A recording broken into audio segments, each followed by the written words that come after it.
Hey, Pastor Steve Waldron, I hope you're having a great day or night in Jesus. We're going to be looking today at Erasmus and the Textus Receptus. Erasmus and the Textus Receptus. This is the 5th consecutive video I've done sitting here, so sometimes I get tongue-tied. Okay, we're Textus-Receptus.com, Textus-Receptus-.com. Let's look at what it says about this. It's under a thing called the Age of Printing. It's got a picture of Erasmus of Rotterdam, considered to be the last man who knew everything there was to know. Kings offered him enormous amounts of money. I enjoy reading about his life just to say he was from their kingdom. So Erasmus did not invent the Textus Receptus, but merely printed a small collection of what was already the vast majority of the New Testament manuscripts in the Byzantine tradition. Extremely important point. The Eastern Church always used the Textus Receptus.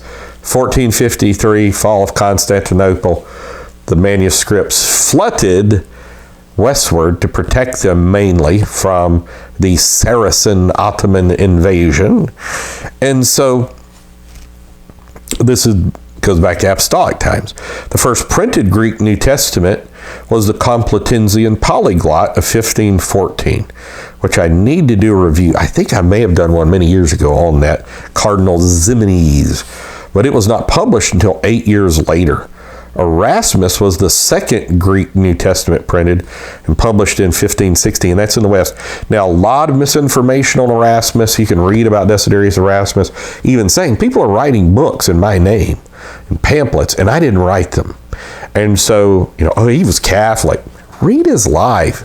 Read the Praise of Folly. He makes fun of the three-headed Cerberus God, Cerberus God, like three-headed hound of hell in all this. He died surrounded by Anabaptists. His books were placed on the Index Prohibitum of the Catholic Church. So don't just repeat stuff. It's, love truth.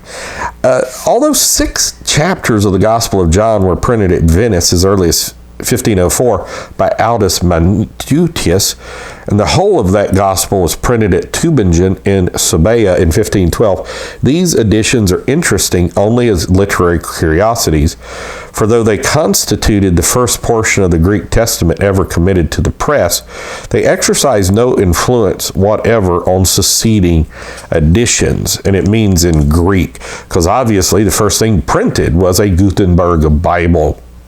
Lots of Bibles printed in the pre-1500s. These are known as incubala, which means they're printed before 1500.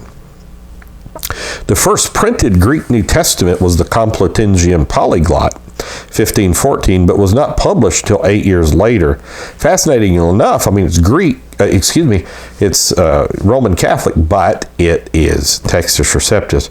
Erasmus' edition was the second Greek New Testament, which he called the Novum Instrumentum Omni, printed and published in 1516. But now, as early as 1505, Erasmus wrote to a friend, "I shall sit down to Holy Scripture with my whole heart and devote the rest of my life to it. All these 3 years, I have been working entirely at Greek and have not been playing with it." That's from Froude, F-R-U-D-E, one of the best biographers of that time period, not just of Erasmus, the Life and Letters of Erasmus, page 87. So in 1505, he said, "Man, I've been studying Greek for 3 years. I'm giving my life to the Bible." Erasmus began working directly on the text much before 1507. Freud, F-R-U-D-E, wrote that years before the text appeared, it was being prepared. He had been at work over the Greek manuscript for many years. The work was approaching completion. Freud, The Life and Letters, page 93. Now that's 1507, well before 1506, because the argument is he only used 5 Greek manuscripts in 1560. No, he had a mule carrying manuscripts, like 300 of them, and he visited all the great libraries looking at all the manuscripts and just reading, so he knew what they read. and that the overwhelming majority were Textus Receptus. Frederick Nolan, great stuff. I've got this book. I did a review of this, I think, years ago. Writing in 1815, states in addition to the manuscripts which Erasmus owned or had seen himself, he gathered readings from various European nations, though through his broad friendships in universities, libraries, and monasteries. And boy, that is true. He noted, I have a room full of letters from men of learning. We find by the dates of his letters that he was corresponding at length and elaborately with the learned man of his time on technical points of scholarship, biblical criticism. That's Freud, Life and Letters, pages 377 and 394.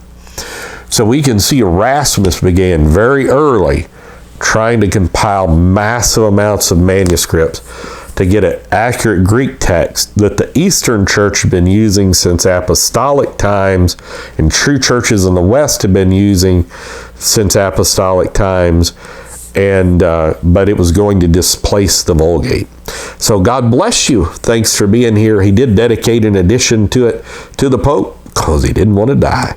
So we'll talk with you later. God bless. Bye-bye.